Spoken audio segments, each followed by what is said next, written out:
Angela Box is one of our most outspoken political analysts. Filthy leftist stalkers out there, welcome back to my channel, where I always say what you were thinking. A lot of these things come back to what the Democrat Party has done to the black community. It took an Anglo-Saxon looking woman to set everybody straight. Her blue eyes. Hello, my name is Angela Box. Welcome to the Angela Box Show. I've got my buddy, Mike McCormick, the fantastic author of the Substack, Midnight in the Laptop of Good and Evil. And I love having him on because he's always breaking interesting stories. And there's a really cool story that's breaking, like, as we speak. So, hey, Mike. Hey, Angela, how you doing? I'm super, super, super. Okay, what's going on? Well, interesting news came out this morning from Kash Patel. Apparently, the FBI came across some hidden evidence that he's turned over to Senate investigators. This was reported by Just the News. And what it was is basically there was a whole load of fake IDs that were made in China by the Chinese Communist Party, sent to America to help steal mail-in ballots, help create mail-in ballots that belong to no real people. So that was in 2020. This has been sitting unseen until now.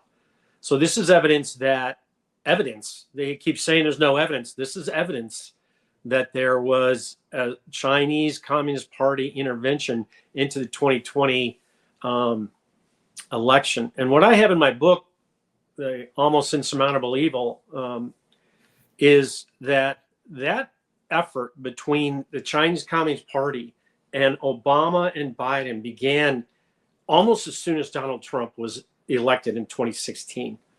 So in 2017, in the January, as they were leaving, they had meetings in the White House. And this is when the Wuhan pandemic began.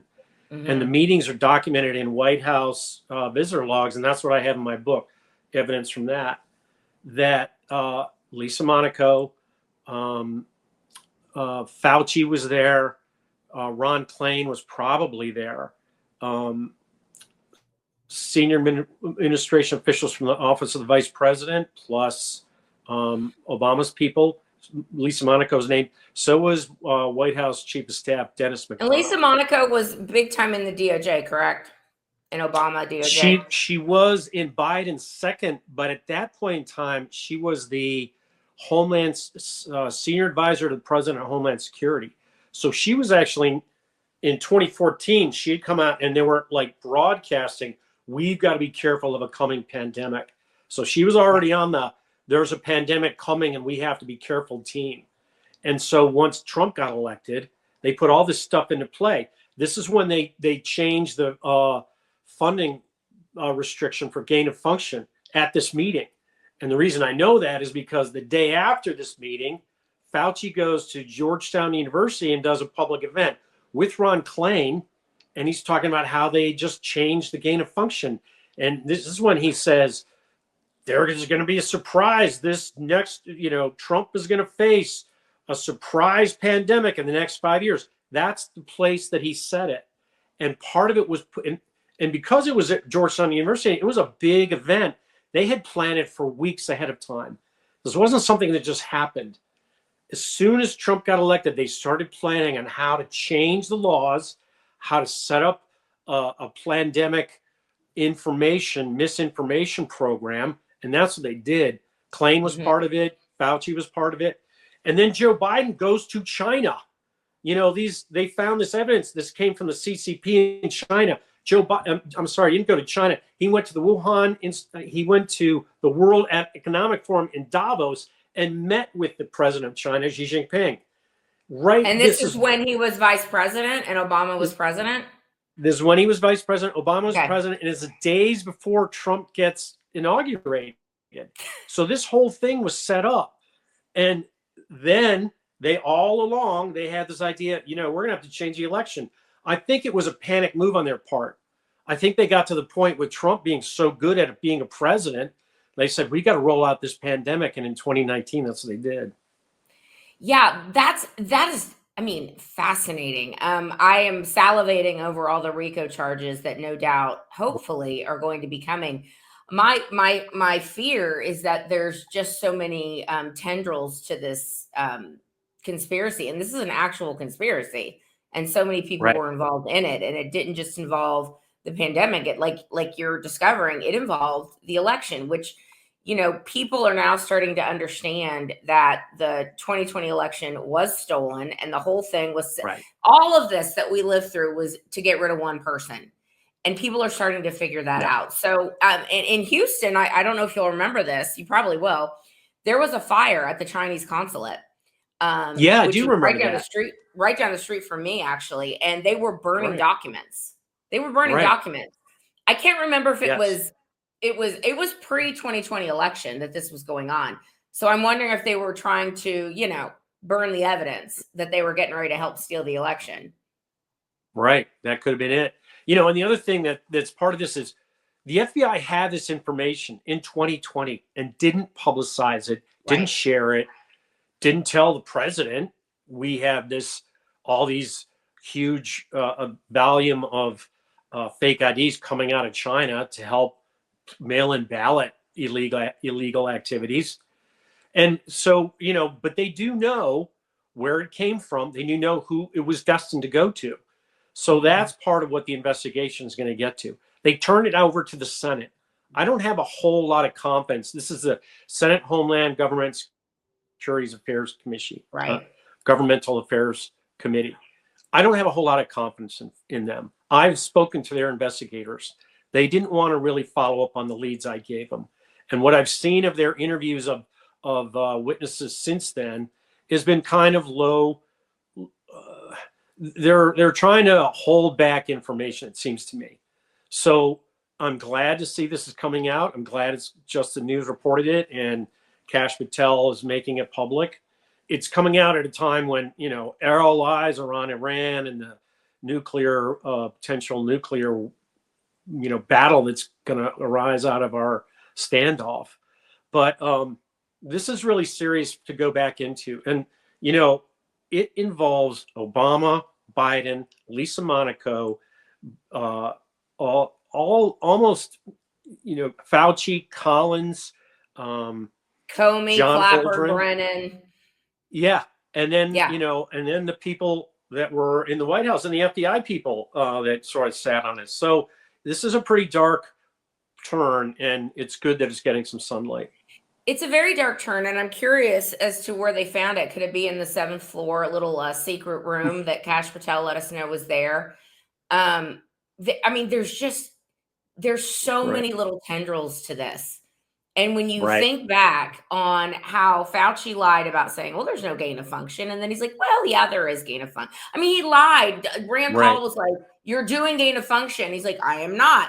And of course, the media said Rand Paul lied and said that he was doing this and he wasn't doing this. And he, has to admit a couple of months later that he was. And it's the level of evil is extraordinary. Right. And if you think that they're doing all these things to stop one person, what are the secrets they are hiding here? Like, how dark and deep does this go?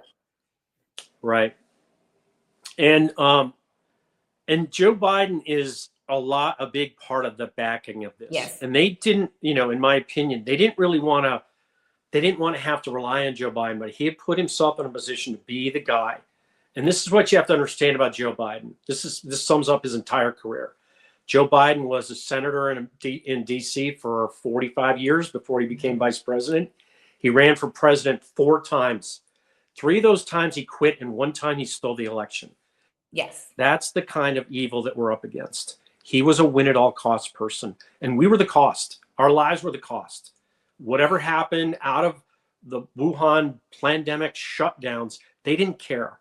They had to stay in power. And so, we've got to get to stop the one person who was exposing it. Joe Biden is an interesting character. I've never really thought. I mean, he's certainly evil, and he's going to hell soon. So have fun with that. But I have always thought him to be more of just an opportunist. I think the real evil is Obama and Clinton and Comey, and Biden was just, kind of the go-between. The person that maybe Obama could say, well, I didn't say anything. He's the one who talked to Xi Jinping. He's the one that went to World Economic Forum. It wasn't me. And you're saying that in that meeting, Obama was certainly there with Fauci, with Biden, with Monica. It happened. And the reason we know that is because Fauci there was a question and answer at the end of this Georgetown University presentation. And Fauci got asked a question specifically about, you just changed the gain of function funding. What's behind that? And he said, well, we had this meeting in the White House and all the security people were there. That's Lisa Monaco. She was there. She was in charge of it. She does a great job. He's talking about her. So he put her in this as being this real important person for this decision making. And the White House visitor logs that were released by Obama, they don't include that period of time. They wouldn't release the White House visitor logs for that after the 2016 election. So no one can really tell who was visiting the White House around the Crossfire Hurricane meetings or around this gain of function meeting, except that they told us that he told us in his speech in Georgetown. He said, yeah, we were there and we changed it. And there were I've got the reporting in my book, the documents that have it specifically. There were some White House announcements of gain of function and who was involved in it, and Lisa Monaco's name at the top of the list. The big umbrella is, of course, we must stop Trump no matter the cost. So once Pam Bondi hopefully starts dropping some indictments here, but I think the first thing that needs to happen is we need to make sure those auto pin pardons are null and void. Do you have any inside information on, is the DOJ looking at that, like seriously looking at that? Because these need to be expunged. He didn't sign these pardons, so they're null and void. Well, the House Oversight Committee has issued subpoenas for Kevin O'Connor, Anthony Bernal. I worked with both those people. They were thoroughly corrupted by the Biden family. Annie Tomasini, I didn't work with her. Neera Tanden, I didn't work with her, but they're very, very involved in it. And a woman named Williamson, who I didn't work with specifically. But Bernal and O'Connor are the two that I think did the significant damage. And I think, also involved in it was Hunter and Jill. And then there's the inner workings of his sort of handlers, his operatives. That would be Steve Ricchetti, Mike Donnellan, Ted Kaufman. These guys were all sort of they were like the mafia gathering around the table in the kitchen when they talk about the bad stuff. And then, Joe would say, well, we should do something about that. And that would tell them what they needed to go. They had to go to somebody who had to get rid of somebody. And so that's kind of how I think the pardons ran. I think Joe was really behind a lot of it. I read into the interview that he gave to Special Counsel Hur so that was October of 2023 when they interviewed him for something. Classified documents. And actually, he comes across as knowing a fair amount. Yeah, he came across as being pretty lucid, pretty able to answer questions. It took place in the middle of the day when he wasn't sundowning and when he was, still wide awake, and they probably had him juiced up on stuff. But he handled 5 hours of interrogation pretty well. So he definitely had enough cognizance to be able to continue to say, I want this, I want that. If there are pardons that were signed by people that he didn't know about, those will get pulled down. We'll see. I would put Neera Tanden's name at the top of that list as someone who would do that. The auto pins, and we only have a couple minutes. In 2005, wasn't there a Supreme Court case that said you cannot use the auto pin to pardon? Like you can't. So he signed 2,500 death row commutations or something crazy. There's no way he did that.